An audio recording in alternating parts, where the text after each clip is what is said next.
Okay बेटा, आज first year की हमारा लेक्चर जो है वो चैप्टर नंबर 13 शुरू करने जा रहा हूँ।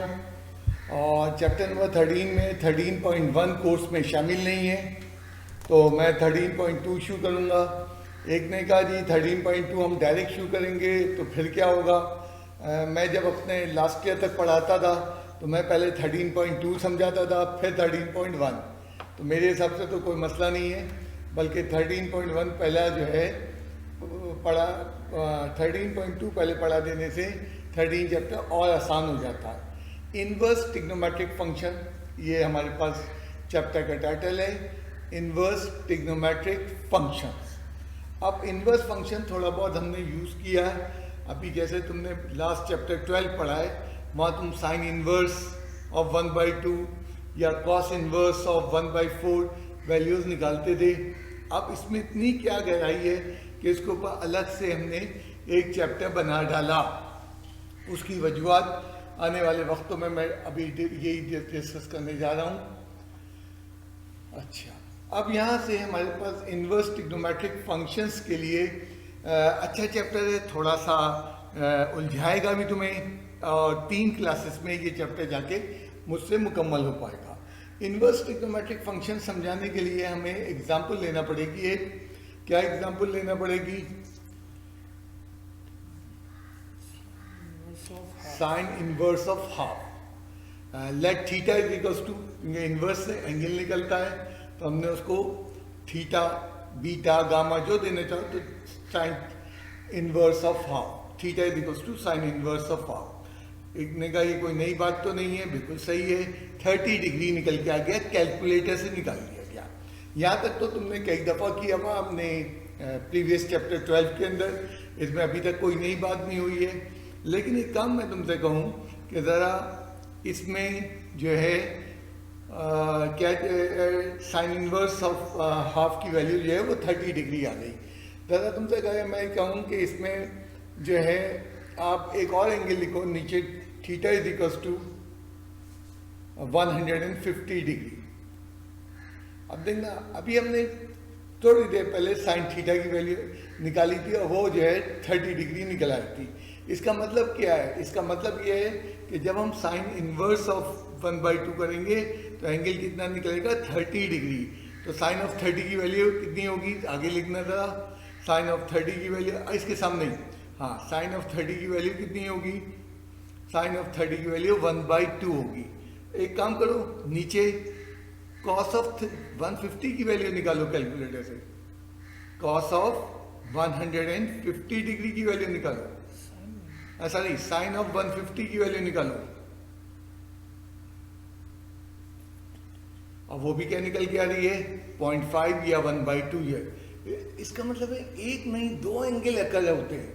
अब हमारे कैलकुलेटर में प्रॉब्लम क्या है? कैलकुलेटर में प्रॉब्लम क्या है? वो एक एंगल निकालता है। जो पहला एंगल था उसको सर्किल बनाना, जो पहला एंगल कैलकुलेटर निकालता है उसको हम कहते हैं प्रिंसिपल सॉल्यूशन। तो पहला एंगल कैलकुलेटर निकालता है और वो उसको कहते हैं हम प्रिंसिपल एंगल या प्रिंसिपल सॉल्यूशन, जो भी कहना चाहो उसमें कह सकते हैं। अब ये दूसरा एंगल 150 डिग्री कैसे निकल आया? और फिर मैं तुम्हें और थोड़ा सा हैरान कर दूं, द साइन ऑफ 390 की वैल्यू निकालो, साइन ऑफ 390 एंड वो भी 0.5 आएगी। इसी तरह साइन ऑफ 750 की वैल्यू भी 0.5 आएगी। इसी तरह साइन ऑफ 510 डिग्री। बहुत सारे एंगल हैं, मतलब इतने एंगल हैं, ये मैं लिखता चला जाऊं तो ये कभी ख़त्म नहीं हो, और ये एक के बाद एक आते चले जाएंगे। ये एंगल कहाँ से आ रहे हैं? हमारा कैलकुलेटर पूरे एंगल नहीं दे पा रहा। तो आज हम जो 13 चैप्टर में इब्तिदा कर रहे हैं वो इसी चीज़ से इब्तिदा कर रहे हैं।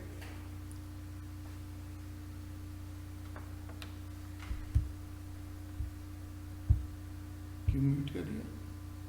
वो माइक मैं नहीं कुछ कर रहा। ठीक है, हाँ ठीक है। तो आज हम यही काम करने जा रहे हैं कि ये दीगर एंगल कैसे निकले। अब उसके लिए हम सादगी से समझाना शुरू करेंगे, यहाँ से शुरू करेंगे। Theta is equals to sine inverse of 1/2। theta is equals to sine inverse of 1/2, then theta will be equals to 30 degree, theta will be equals to 30 degree. अब जो दूसरा एंगल निकलेगा वो मैनुअल कैलकुलेशन से निकलता है, और वो कैसे निकलता है वो बताने जा रहा हूं मैं कि जनाब यहाँ पे 180 माइनस थीटा, यानी जो एंगल पहले निकल के आया है उसको फर्स्ट एंगल कहते हैं। तो सेकंड एंगल के लिए हमेशा 180 में से माइनस करेंगे तो सेकंड एंगल निकल आएगा, और इसको सिंप्लीफाई करके नीचे लिख दो कॉमा 150 डिग्री। अब पहला सवाल तो तुम्हारे और मेरे जहनों में ये आ रहा है कि ये 180 डिग्री में से क्यों माइनस किया गया। उसके लिए हम छोटा सा ग्राफ से मदद लेंगे। साइन का ग्राफ तुमने बनाया हुआ है अपने, साइन का कर्व यूं आता है हमारे पास, साइन का कर्व कुछ यूं आता है, और ये जो है साइन वेव कहलाती है। अब इस पे ज़रा सा हमने देखो y की वैल्यू कितनी है हमारे पास y की वैल्यू कितनी है इस वक्त 0.5। तो ज़रा y एक्सिस पे 0.5 क्योंकि इन्वर्स पे हम एंगल नहीं पुट करते, हम वैल्यू पुट करते हैं। 0.5 हमने यहाँ पे दिखा दिया y एक्सिस के ऊपर, एंड इससे रिलेटेड x निकालने के लिए 0.5 से हॉरिजॉन्टल लाइन खींची और वर्टिकल लाइन ड्रॉप कर दी। अब इसका मतलब क्या है, ये पॉइंट जो 0.5 पे एंगल आ रहा है ये जनाब y की वैल्यू 0.5 है, और x की वैल्यू जाके हमने ग्राफ पे प्लॉट किया 30 डिग्री निकल के आ गई। लेकिन ये लाइन जो है हॉरिजॉन्टल लाइन आगे भी जा रही है और ग्राफ को कहीं ना कहीं कट भी कर रही है, तो आगे तक बढ़ जाओ, आगे तक बढ़ जाना अच्छा खाता। अब दूसरी जगह काम कट कर रही है, उस पॉइंट का कोई नाम दे, बस पॉइंट का नाम दे दो कहीं, इस पॉइंट का नाम, ऊपर पॉइंट का नाम बी दे दे, यहाँ पे पी पे हो रही। अब यहाँ से वर्टिकल लाइन ड्रॉप करो और ये एंगल नापो, यहाँ से कितना होगा 30 डिग्री, एंड से 30 डिग्री होगा, यहाँ से यहाँ तक ये एंगल होगा। एंगल तो हमेशा हम बताते हैं ओरिजिन से, तो ओरिजिन से ये कितना होगा सेकंड वाला एंगल, वो ये होगा, एंड वो किसके बराबर होगा गौर करना। टोटल यहाँ पे 180 डिग्री था, 180 में से 30 माइनस कर दिया जाए, अल्लाह शाबाश, तो कितना होगा वो 180 degree minus 30 it equals to 150 degree. Graph से मैंने समझा दिया, तुम्हारी बुक में कुछ नहीं समझाया गया। तुम्हें मोटी सी बात याद रखना है कि पहला एंगल कैलकुलेटर से निकलता है, और दूसरे एंगल के लिए क्या करना पड़ता है, जो भी पहला एंगल थीटा निकल के आया, दूसरा एंगल 180 में से माइनस कर दो थीटा को, तो दूसरा एंगल यहाँ से बन जाता है। मोटी सी बात। अगर कोई तुम कहते हैं ये मुश्किल चीज़ है, सर ने क्या पढ़ा दी, भाई मोटी सी चीज़ याद कर लो, एक कैलकुलेटर में ऐब है कि वो एक एंगल कैलकुलेट करता है, दूसरा एंगल कैलकुलेट नहीं करता। तो दूसरा एंगल कैलकुलेट करने के लिए हमने क्या किया, दूसरा एंगल कैलकुलेट करने के लिए 180 में से माइनस कर दिया। अब दूसरा सवाल बच्चे के जहन में उठ रहा है, दूसरा सवाल बच्चे के जहन में ये उठ रहा है कि ये सर ने बहुत सारे एंगल दिखाए, वो कहाँ से बन गए, जैसे मैंने 390, 540 वगैरह बनाए। अब उसके लिए इसी में से जवाब देंगे। जरा XY प्लेन ड्रॉ कर लो। अब दूसरा तरीका बता रहा हूं, ये पहला एंगल आया था 30 डिग्री, 30 डिग्री, हाँ, दूसरा एंगल डायरेक्ट 150 बनाना,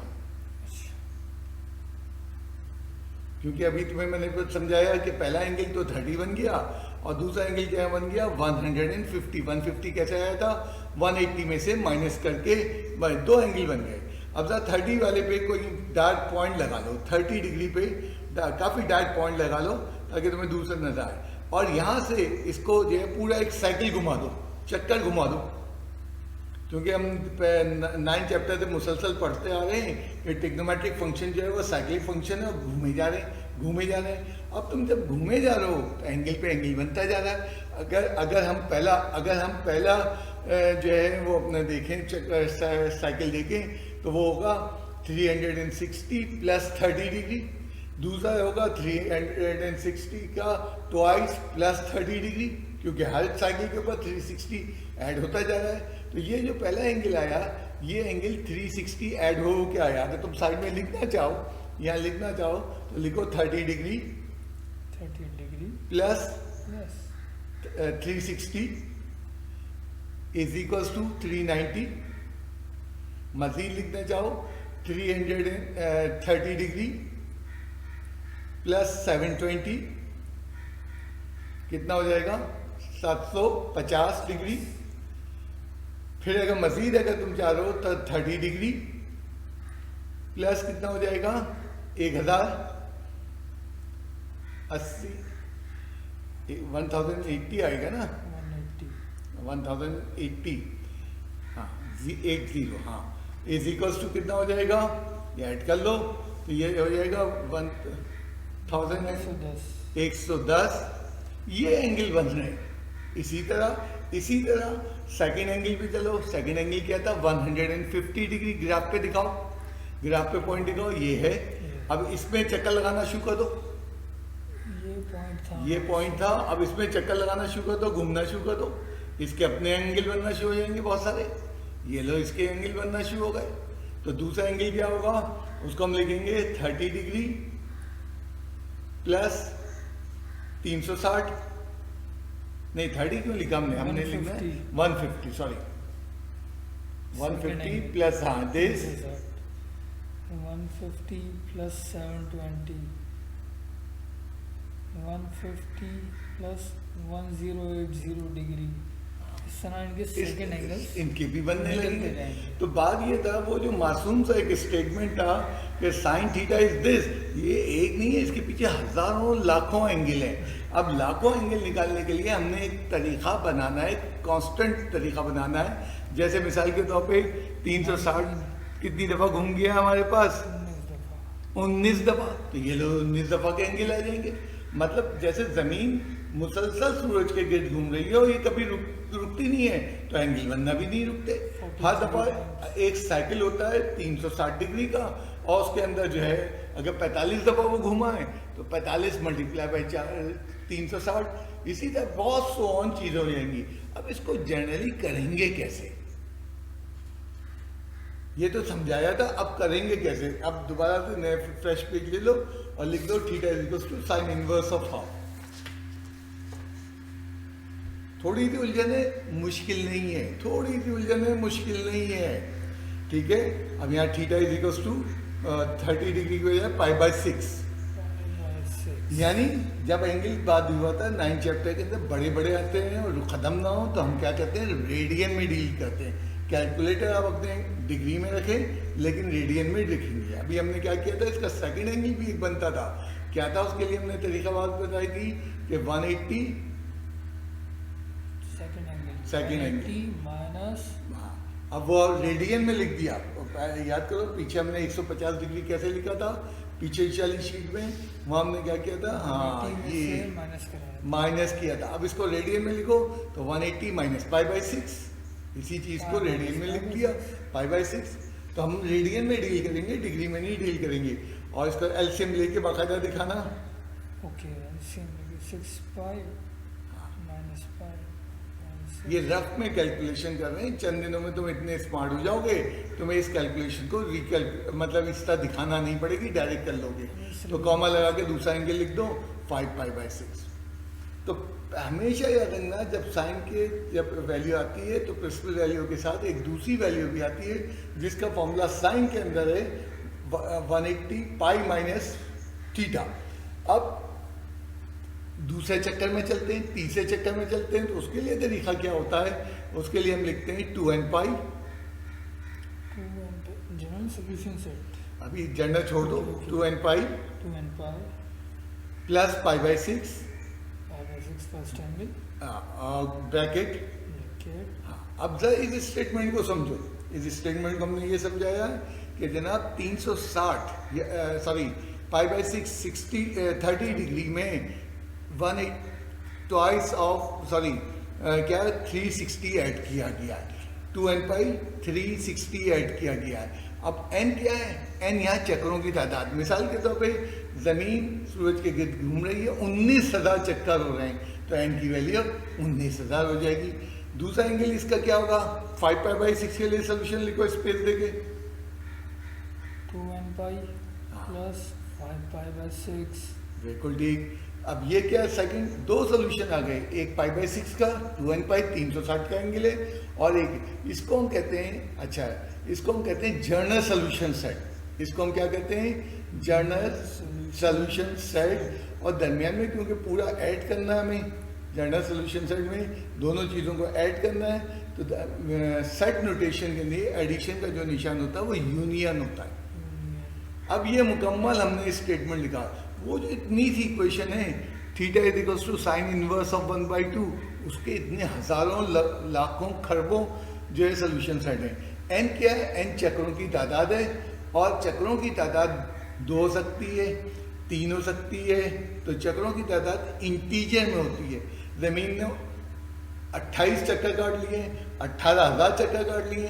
तो इंटीजर वो नंबर जो डेसिमल में नहीं हो, होल नंबर्स हो, और नेगेटिव भी हो सकते हैं और पॉजिटिव भी हो सकते हैं। तो ये वो हटा लो शीट पूरी पिछाली। ये इस इक्वेशन का, कौन सी इक्वेशन का? Theta is equals to sine inverse of half का सॉल्यूशन आ गया। तो साइन के अंदर क्या असूल है? वो असूल कॉस में नहीं चलेंगे। साइन में जो रूल्स है वो टेंजेंट में नहीं चलेंगे। साइन का रूल बड़े समझ लो। साइन का रूल सिंपल सा ये होता है कि जनाब हमने कैलकुलेटर उठाना है और sign inverse of half 30 degree, जिसको रेडियन में चेंज कर देना है। वंस को रेडियन में चेंज हो गया तो उसके बाद हम उसका सेकंड एंगल लिखने के लिए मैंने राइट पे उसकी रफ वर्क करके दिखाई है। Pi by 6 minus pi minus pi by 6। हमेशा क्यों पाई में से माइनस होता है मैंने ग्राफ समझा दिया। चंद दिनों में तुम्हें वजह नहीं याद रहेगी क्यों होता है, बस तुम याद कर लोगे कि साइन में पाई में से माइनस करने पे सेकंड एंगल बन जाता है। तो दो सोल्यूशन बनते हैं एक साइकिल के अंदर, हजारों साइकिल हैं तो 2n पाई उसमें ऐड कर दिया गया। इसी तरह कॉस का भी रूल है। काफी टफ है हमारा 13वां चैप्टर, कंसेप्ट लेने के पॉइंट से टफ है लेकिन बहुत आसान भी है। शुरू में बहुत मुश्किल लगता है। 13वें चैप्टर को कराची के टीचर्स करवाना पसंद नहीं करते और बहुत एंड में बहुत बुरा भला करके करवाया था। तुमने देखा जैसे साइन के अंदर था इसी तरह कॉस में भी पहला एंगल बड़े कुछ मसला हो ही नहीं और हमने कॉस इनवर्स लिया 45 डिग्री आ गया। लेकिन मुझे और तुम्हें मालूम है इसके पीछे कई एंगल होंगे। तो इसका जनाब दूसरा एंगल क्या होगा? इसका दूसरा एंगल कॉस के अंदर जो होता है वो, उसके लिए मुझे पहले कर्व पे जाना पड़ेगा। कॉस का ग्राफ कैसे होता है? कॉस का ग्राफ और साइन का ग्राफ सेम नहीं होते। ये कॉस का ग्राफ तुम्हारे सामने आ गया और ज़रा अपनी वैल्यू वाई एक्सिस वाली वैल्यू 0.7071 को ज़रा दिखा दो। वाई एक्सिस पे कहाँ है? रफली यहाँ कहीं होगी 0.7071 और इससे जो है हॉरिजेंटल लाइन खींचो आगे तक और देन उसके बाद वर्टिकल लाइन, बस वर्टिकल लाइन। अब एंगल प्लॉट हो गया। ये कितने डिग्री का एंगल है? कैलकुलेटर से आया था 45 डिग्री का एंगल निकल के आ गया और ये 45 डिग्री। अब देखना 0.7071 आगे भी जा रही है तो उसको आगे बढ़ा लो और आगे कहां तक जा रही है बिल्कुल एंड तक ले आओ, ग्राफ को भी क्रॉस करते हुए।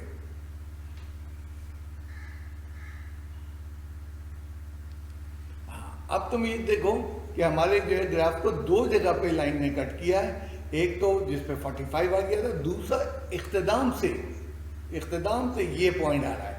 एंड ये पॉइंट कितना आ रहा है? यहाँ से वर्टिकल लाइन ड्रॉ करो, ये पता चला ये एंगल एंड से इख्तिदाम से कितना आ रहा है? 45। एंड से 45 डिग्री आ रहा है, पूरा दिखा दो एंड तक। यानी सिमेट्रिक ग्राफ है, लेकिन साइन का सिमेट्रिक कुछ और होता है, कॉस का सिमेट्रिक कुछ और होता है।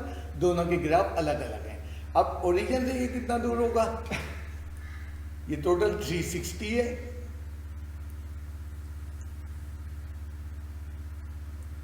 तो 360 minus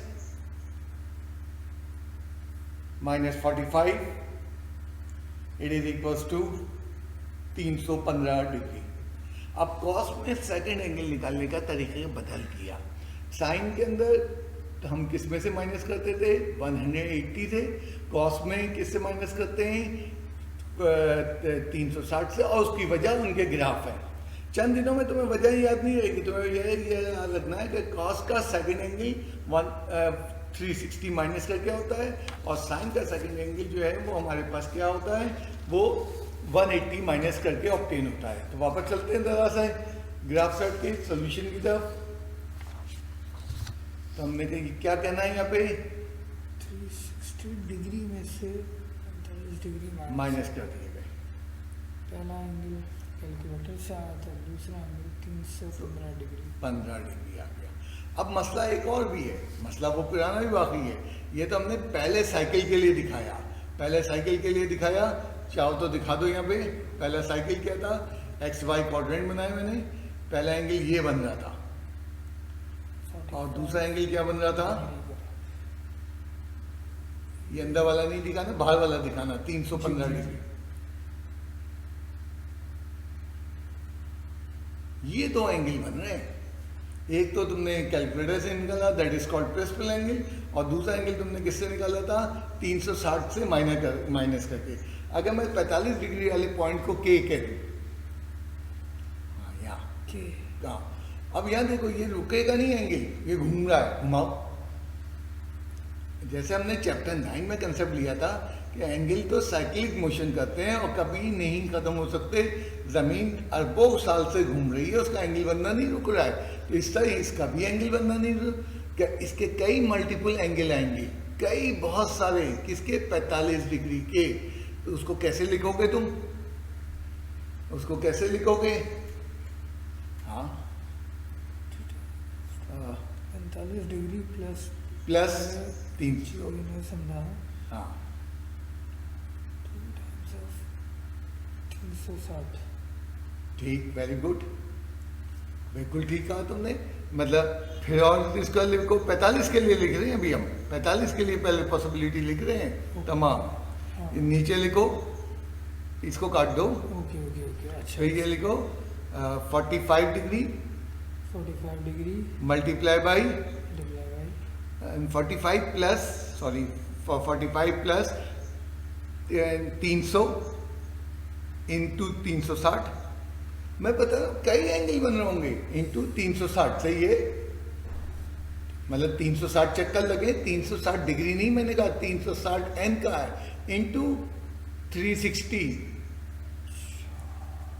45 degree plus n times, यानी कि 300 टाइम्स ऑफ 360 हाँ चक्कर। इतने बड़े बड़े एंगल बन रहे हैं, हर एंगल के साथ 45 की बात कर रहा हूँ, 360 360 360 ऐड होता जा रहा है। बिल्कुल इसी तरह 315 में, अब हम 315 की बात कर लेते हैं, तो 315 डिग्री प्लस यहाँ कोई भी आप नंबर, कोई भी एंगल ले लो, 3 ले रहे हैं, हाँ मल्टीप्लाई बाई 360, मतलब हर साइकिल के अंदर 360 मल्टीप्लाई होता जाएगा, 360 का मल्टीपल आता जाएगा। मतलब हमने 900 चक्कर काटे, तो 900 ज़रब 360। तो अब इसको जनरली लिखे कैसे, जैसे हमने टेंजेंट में एक तरीका निकाला, तो उसका जनरल लिखने का, तो वो हमने निकाला ही है, एक चक्कर बराबर होता है 360 या 2 पाई के। अब ये दोबारा से मैं कर दे रहा हूँ, और रेडियन में करूँगा वैल्यू, क्योंकि हमारे जो है बड़े एंगल पर रेडियन में, इसका सेकंड एंगल निकालने के लिए अभी मैंने तुम्हें बताया सेकंड एंगल कैसे निकलता है कॉस के अंदर। आप जो है क्या करते हैं, 2 पाई में से 2 पाई में से पहला एंगल माइनस करा दें, पहला एंगल माइनस करते हैं, सेकंड एंगल निकालने लिए साइन में क्या करते थे, पाई में से माइनस करते थे, कॉस में 2 पाई में से माइनस करते हैं, 7 pi by 4, 7 pi by 4, 7 pi by 4। ये हमारे दो एंगल आ गए, जिसे हम कहते हैं पहले वाले को पाई बाई 4 को प्रिंसिपल एंगल, और ये 7 पाई बाई 4 को हम कहते हैं सेकंड सोल्यूशन। अब हमें मालूम है पाई बाई 4 के कई एंगल बन रहे होंगे, जो मैंने तुम्हें घुमाते हुए दिखाया था सर्किल के अंदर। तो क्या करेंगे, उसको हम किस तरह लिखेंगे, 2n pi plus pi by 4। ये एक सोल्यूशन नहीं है, ये मिलियन बिलियन सोल्यूशन है। हमने इसमें n की वैल्यू बता दी है, n कितने ही तादाद हो। दूसरा सोल्यूशन इसमें क्या होगा, 2n pi plus 7 pi by 4। अब ये पहला सोल्यूशन और दूसरा सोल्यूशन मिल के कैसे लिखेंगे, सेट नोटेशन के अंदर मिलाने के लिए यूनियन इस्तेमाल की जाती है। तो ये जो स्टेटमेंट है यूनियन का, इसको हम कहते हैं जनरल सोल्यूशन सेट। वो जो छोटा सा इक्वेशन थी ऊपर सवाल दिए, सवाल नहीं था, थर्ड लाइन लास्ट लाइन में सवाल था, नीचे theta is equal to cos, ये सवाल था। ये सवाल का इतना बड़ा आंसर है इनवर्स फंक्शन में। तो हम जब 12वां चैप्टर करते थे, हम पहला एंगल लेके प्रिंसिपल एंगल भूल जाते थे, क्योंकि 12वें चैप्टर में हमें कंप्लीट सोल्यूशन नहीं देना, ट्रायंगल में सिर्फ प्रिंसिपल सोल्यूशन होता है। लेकिन टिग्नोमेट्री में जब बात करोगे तो टिग्नोमेट्री तो मुकम्मल सोल्यूशन देती है। हाँ, आखिर में ये लिखना ना भूलना कि n क्या है, कोई भी इंटीजर वैल्यू है, इंटीजर वैल्यू पॉजिटिव, यानी चक्रों की तादाद 2.5 नहीं होगी। वो कहते हैं 2 चक्कर, 3 चक्कर, 28 चक्कर, n इंटीजर्स को रिप्रेजेंट करता है। अब टेंजेंट के साथ क्या होगा, टेंजेंट में जैसे साइन में तो हमने कहा सेकंड एंगल निकालने के लिए पाई में से माइनस कर देते हैं, फिर हमने कहा कॉस में से 2 पाई में से माइनस कर देते हैं। अब टेंजेंट में क्या होगा, एक टेंजेंट का सवाल बना लिया, theta is equal to tangent inverse of √3।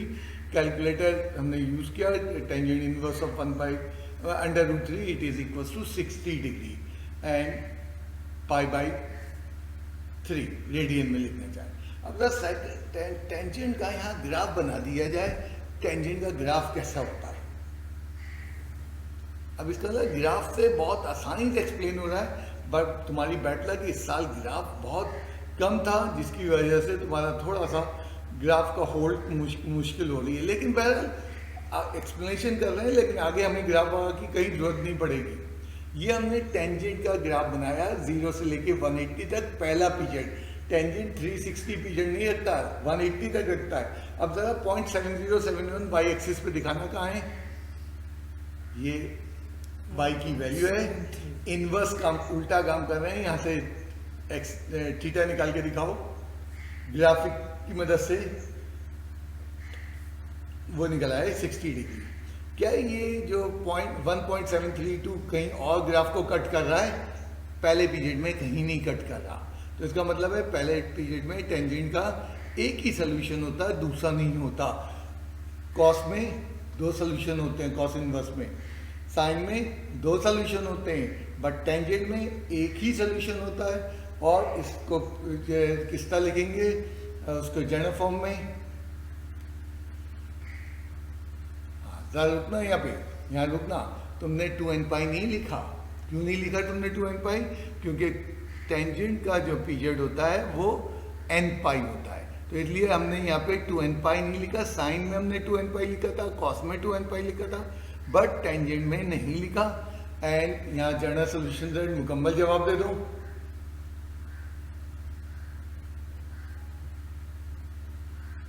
Right, तो ये हमारा टेंजेंट का मुकम्मल सोल्यूशन है।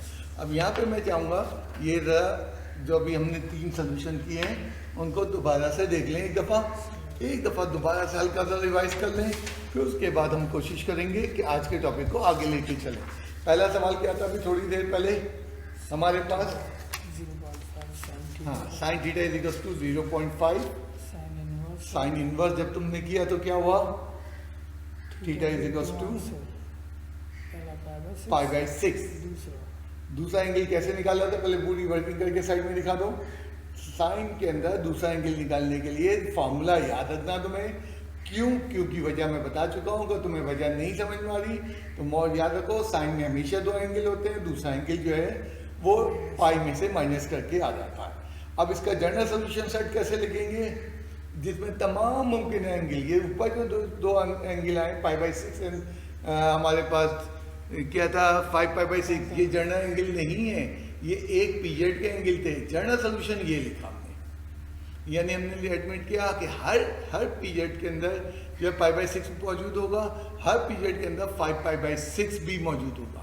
तो ये कंप्लीट सोल्यूशन है। अब इसके बैकग्राउंड पे क्या तुमने समझा, ये तुम्हें समझ के आउटपुट देना है। वो ग्राफ और आप सब भूल जाओ, बस ये चीज़ याद। इसी तरह कॉस में क्या हुआ, जैसे cos theta is equal to then cos inverse of 0.7071 calculator से निकाल रहा है। ये वैल्यू कितनी निकल के आई 45 डिग्री, जिसको पाई बाई 4 कहते हैं। हमें डिग्री में कोई चीज़ कभी भी नहीं लिखनी है, सब रेडियन में डील होता है। मैंने बताया था 9वें चैप्टर के अंदर जब ज़्यादा बड़ा एंगल होता है तो हम रेडियन में डील करते हैं। एंड इसको जब माइनस किया 2 पाई में से, तो सेकेंड एंगल हमारा 7 पाई बाय, तो कॉस में किस में से माइनस करते हैं 2 पाई में से, साइन में किस में से माइनस करते हैं पाई में से। क्योंकि वजह मैंने बता दी, अगर तुम्हें नहीं समझ में आ रही वो जरूरत नहीं है, ये याद रखना है कौन किस में से माइनस होता है। अब इसका सोल्यूशन सेट याद रखो, general solution set 2n pi plus pi by 4 union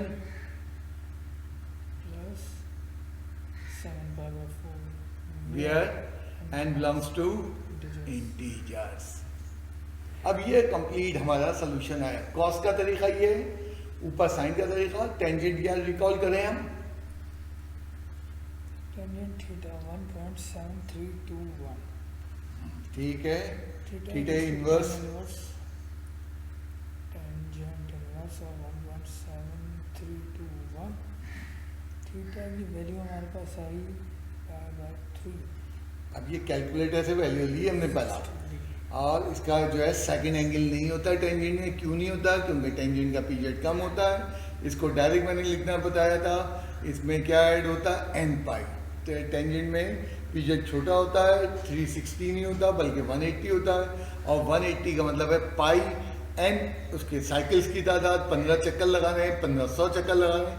अब ये देखो आज की अभी तक जो मैंने क्लास आधे घंटे चलाई है वो सिर्फ ये बात समझाई है, अभी सवाल नहीं समझाया मैंने, सवाल तो कुछ और है।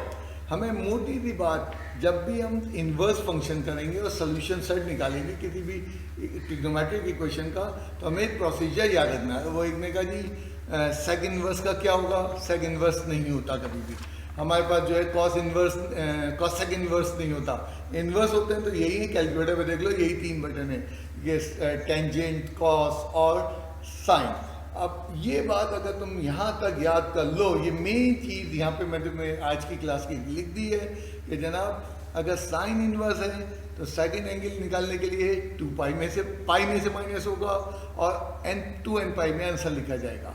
कॉस इन्वर्स है तो कहाँ से माइनस होगा, 2 पाई में से माइनस होगा और सोल्यूशन साइड में 2n पाई में लिखा जाएगा।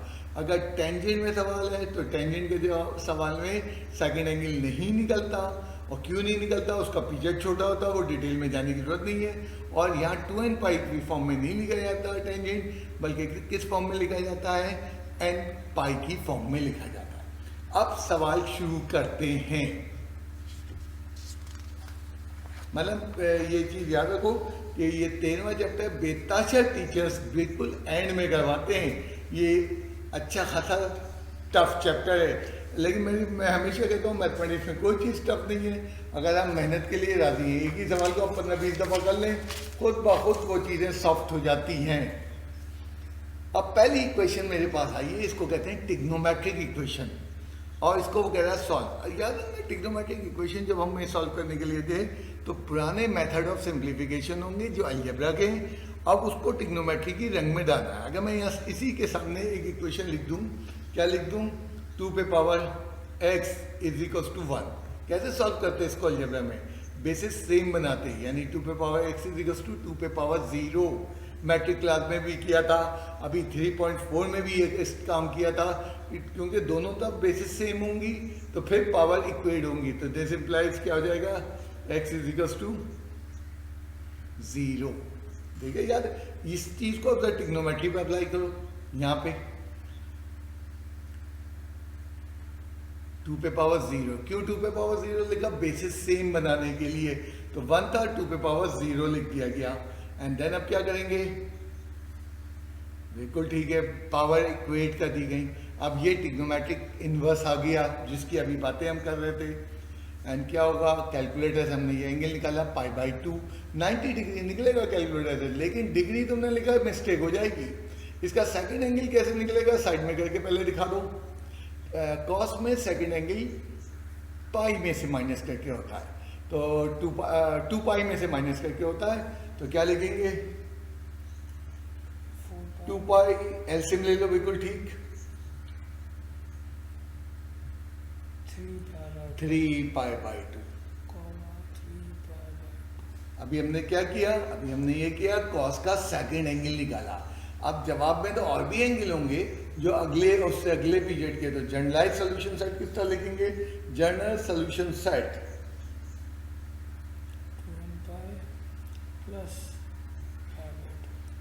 यूनियन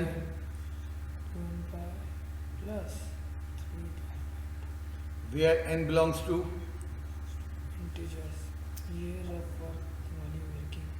ये तुम देख रहे हो कि ट्रिग्नोमेट्रिक इक्वेशन इस तरह सॉल्व होती है। इक्वेशन से बाद अननोन निकालना, थीटा की हजारों लाखों वैल्यूज हैं, तुमने इस इक्वेशन में सारी वैल्यूज को निकाल दिया गया है। यहाँ पे एक वर्किंग का तरीका था, किस तरह सॉल्व किया। तो मैं ये हमेशा कहता हूँ 13 चैप्टर के अंदर मुख्तलिफ वर्किंग है, depending on the question, depending on the equations.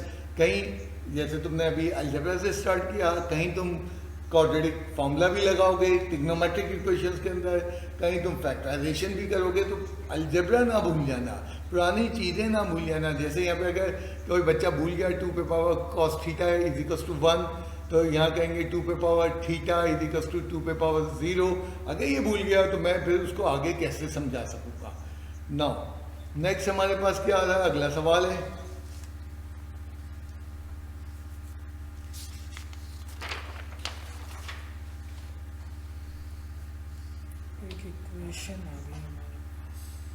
अगले सवाल में एक उन्होंने ट्रिग्नोमेट्रिक इक्वेशन दी है। ट्रिग्नोमेट्रिक इसमें साइन कॉस टेंजेंट हो तो उसको कहते हैं ट्रिग्नोमेट्रिक इक्वेशन।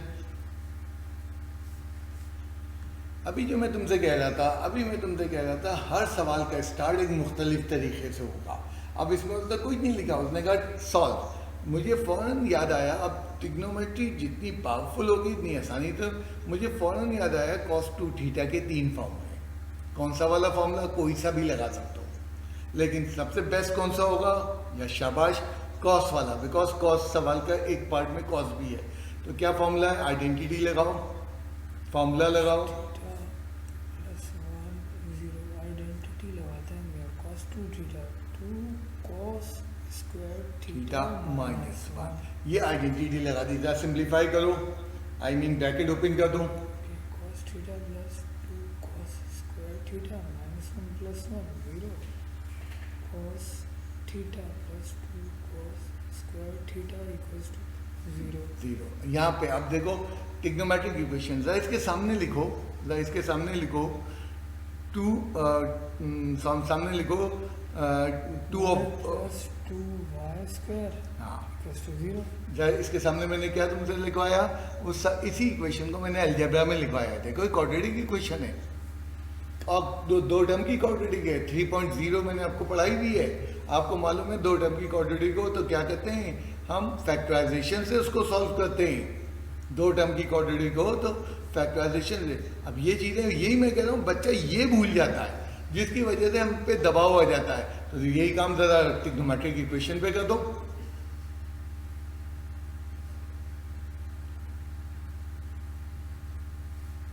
कॉमन ले लिया cos थीटा दोनों टर्म से, एंड 2 चीज़ें मल्टीप्लाई होते हुए 0 के बराबर हो तो फैक्टराइजेशन हो गई। अब ट्रिग्नोमेट्री में हो रही है सारी चीज़ें, बिल्कुल ठीक है। अब यहाँ पे पहली इक्वेशन है cos theta is equals to 0, तो theta is equals to cos inverse of 0। Calculator से cos इनवर्स ऑफ 0 की वैल्यू पूछी, उसने π/2 बताई 90 डिग्री। एंड इसका सेकंड एंगल कैसे निकलेगा, जरा सामने करके पहले दिखा दो। 3/2 अभी आया कैसे, मैं बार सेकंड एंगल कैलकुलेट करके दिखा रहा हूँ, हालांकि ये दिखाने की जरूरत नहीं होती है।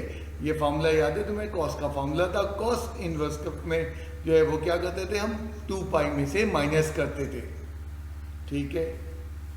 देन दूसरा फैक्टर क्या था, 2 cos थीटा प्लस 1 में 1 को दबेज दिया राइट पे, देन क्रॉस मल्टीप्लाई 2 को कर दिया, cos theta is equals to. अब ये एंगल कैलकुलेटर बताएगा, इसके लिए तुम्हें जद्दोजहद नहीं करनी। कैलकुलेटर ने 120 डिग्री का एंगल बता दिया। इसका दूसरा एंगल क्या होगा, पहले रफ में कैलकुलेट करके दिखा दो। ये शुरू के दिनों में करके दिखा रहा हूँ, तुम्हें तेज होना है। कॉस में तुम्हें याद रखना है 2 में से माइनस होता है 4 π/3, तो कॉमन लिया ये दो एंगल निकल के आ गए, एक जो है Over 2. पाई बाई 2 एंड 3π/2, और दूसरा सॉल्यूशन क्या निकल के आया 2π/3 और 4π/3। अब ये चारों को सॉल्यूशन सेट में लिखना है, इनमें कोई कॉमन तो नहीं है, पहले ये देख लो, कोई सेम नहीं है एंगल, तो इसलिए चारों लिखे जाएंगे। कोई सेम होगा तो सेम को एक दफ़ा लिखा जाता है सॉल्यूशन सेट में। 2n pi plus पहला एंगल π/2. अब वो एक ही तरीके फॉर्मेट्स के आंसर लिखे जाते हैं, वो मुझे उठा देना। 2n pi plus 3π/2 जी union 2n pi plus 2π/3 union 2n अब pi. चार हमारे आंसर हैं, चार तरीकों से अपने आंसर लिखे।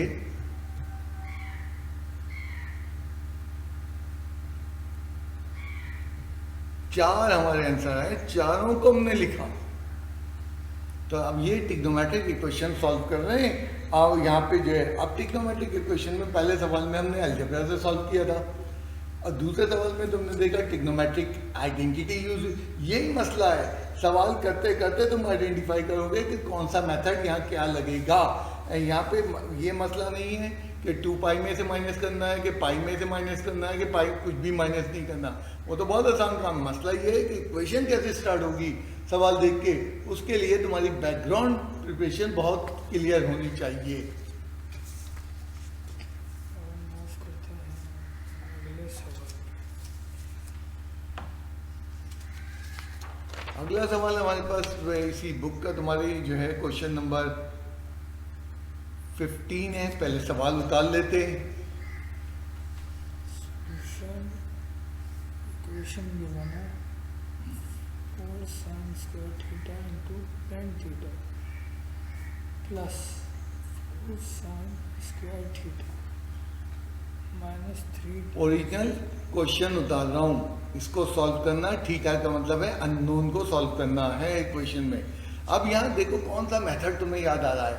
यहाँ पे मुझे याद आ रहा है मैट्रिक क्लास की फैक्टराइजेशन, डबल फैक्टराइजेशन। तुम्हें याद दिलाऊं कि क्या होता था, फर्स्ट 2 टर्म में कॉमन लो, आखिरी 2 टर्म में कॉमन लो, देन फिर कॉमन लो, वो वाली। अब तुमने पहला सवाल देखा, जो 10वां सवाल था, वो जो अलजेब्रा से स्टार्ट हुआ। देन दूसरा सवाल तुमने देखा वो आइडेंटिटी से स्टार्ट हुआ। अब तीसरा सवाल तुम देख रहे हो कहाँ से। मसला 13वां चैप्टर में यही है कि हर सवाल एक मुख्तलिफ तरीके से शुरू हो रहा है, तुम्हारी प्रीवियस करंट नॉलेज कहीं से भी यूज हो रही है। तो ये इस ट्रिग्नोमेट्रिक इक्वेशन में हम फैक्टराइजेशन करने जा रहे हैं। फर्स्ट 2 टर्म में क्या कॉमन आ रहा है, 4 sin square theta, यहाँ बच गया टेंजेंट थीटा फर्स्ट 2 टर्म में कॉमन लिया हमने। प्लस 1 आखिरी 2 टर्म में क्या कॉमन आ रहा है, प्लस 1 अब क्या कॉमन है इन दोनों के अंदर, tangent theta plus 1 into 4 sin square theta minus 3 ये डबल फैक्टराइजेशन कहलाता है। Tangent theta 1 plus tangent theta फिर कॉमन ले लिया गया। अब क्या होगा उसके बाद, इम्प्लाई टेंजेंट जब दो चीज़ें मल्टीप्लाई होते हुए 0 के बराबर हो तो दो फैक्टर बन जाते हैं, जैसे अलजेब्रा में भी होता था। तो यहाँ दो ट्रिग्नोमेट्रिक फैक्टर बन गए। पहला लीनियर फैक्टर है टेंजेंट थीटा प्लस 1, इसको सॉल्व कर लेते हैं। टेंजेंट इनवर्स ऑफ -1, कैलकुलेटर से ये एंगल निकल रहा है, मुझे कहीं से नहीं पता, -π/4। टेंजेंट में दूसरा एंगल नहीं निकलता, तुम्हें याद रखना है। तो जो एंगल आया उस पर खामोशी कर लो। अब चलते हैं दूसरे फैक्टर की तरफ। 4 sin वो क्वाड्रेटिक फैक्टर है, स्क्वायर में है वो दूसरा फैक्टर। मैंने 3 को शिफ्ट कर दिया, देन 4 को क्रॉस मल्टीप्लाई कर दिया, टेकिंग स्क्वायर रूट ले लिया, स्क्वायर रूट जब हम लेंगे तो प्लस माइनस आ जाएगा। और sin थीटा की दो वैल्यू, एक प्लस एक माइनस √3/2। अब ये प्लस माइनस को अलग अलग सॉल्व करेंगे, प्लस अलग, लंबा सवाल हो गया। काफ़ी बड़े बड़े सवाल आते हैं इसमें, और छोटे भी सवाल होते हैं। ठीक है, अब यहाँ पे क्या होगा, theta is equals to sin 1 inverse of root 3/2 theta equals to pi by 3। Pi by 3। और दूसरा एंगल साइन में कैसे निकलता? पाई में से माइनस करके। अब डायरेक्ट माइनस कर दिया गया। तुम चाहते हो नन्हे बच्चों की तरह ऊपर रफ में करके दिखा दो इन्हें। मतलब बार बार तुम्हें समझा रहे हैं कि साइन में जो है कैसे होता है, पाई में से फर्स्ट एंगल को माइनस करते हैं। फर्स्ट एंगल किसे कहता हूँ मैं?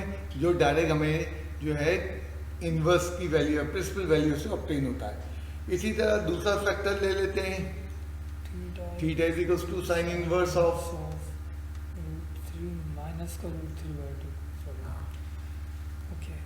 थीटा इक्वल्स टू, ये कैलकुलेटर ने बताया, कैलकुलेटर ये एंगल बताएगा माइनस पाई बाई 3। दूसरा एंगल कैसा? 4 पाई बाई 3। हाँ, इसको वर्किंग भी साइड में करके दिखा दें। Theta equals to pi minus, हमेशा साइन के अंदर पाई में से माइनस करते हैं, खुद एंगल माइनस है, माइनस माइनस प्लस हो जाएगा। प्लस हो गया 3/3 प्लस 1 4 पाई बाई 3। अब ये कितने सोल्यूशन सेट आ गए? 5 सोल्यूशन सेट आ गए। टेंजेंट का एक था, माइनस पॉजिटिव फैक्टर में 2 थे साइन में, और ये अब इन पांचों को कोई कॉमन एंगल तो नहीं है, देख लो कोई कॉमन नहीं है। पाई बाई 3 और minus pi by 3 different angle है। अब इन पांचों को सोल्यूशन सेट में लिखना है। टेंजेंट का सोल्यूशन सेट लिखना तो बहुत ही आसान होता है, जनरल सोल्यूशन सेट। पहले ये लिखते हैं, एंटा कोई भी लिख सकते हैं, मैं पहले ये लिख रहा हूँ, एंटा माइनस पाई बाई 4 यूनियन। अब इन एंगल्स पे आते हैं तो यहाँ 2n पाई 2 है, 2n पाई साइन का आ गया है, तो साइन का टीजेड चाहिए, और इसमें क्या है? Plus pi by 3 union plus 2 pi by 3, बिल्कुल ठीक। यूनियन 2n पाई प्लस करते हैं एंगल माइनस में, तो minus pi by 3 union 2n pi plus 4 5 solution आए, where n belongs to integer. Where n belongs to अब इस इक्वेशन पे जरा गौर करो सवाल के स्टार्ट में कि ये इक्वेशन कितना लंबा सॉल्व हुई है, और उसने 5 सोल्यूशन हमें दिखाएं। तो ये इक्वेशन हमारे 5 सोल्यूशन लेके गई है। तो सवाल का स्टार्ट 13वें चैप्टर में, खासतौर पर 13.2 में हर सवाल जुदा तरीके से होगा। एंड तुम्हें लगेगा कि बस तुम्हारा मसला मुश्किल हो गया, और नहीं, कोई मुश्किल नहीं है। वो सारे मेथड तुम्हें आते हैं। अब जैसे तुम्हें अभी ये दिया, इसमें फैक्टराइजेशन से सवाल स्टार्ट हुआ, इससे प्रीवियस सवाल के अंदर तुम्हें याद आए आइडेंटिटी लगी थी, उससे प्रीवियस सवाल के अंदर हमने वो अलजेब्रा लिखा था कि 2 पे पावर cos थीटा। तो हर सवाल डिफरेंट मेथड से शुरू होगा। मेरा कहना है 16 सवाल हैं तो 16 मेथड लगेंगे। थोड़ा सा प्रैक्टिस की शदीद ज़रूरत है। एंड ये चैप्टर मैं 3 क्लासों में मुकम्मल कराऊंगा। यह एक्सरसाइज 3, मैं जल्दी में नहीं हूँ, मैं बिल्कुल जल्दी में नहीं हूँ।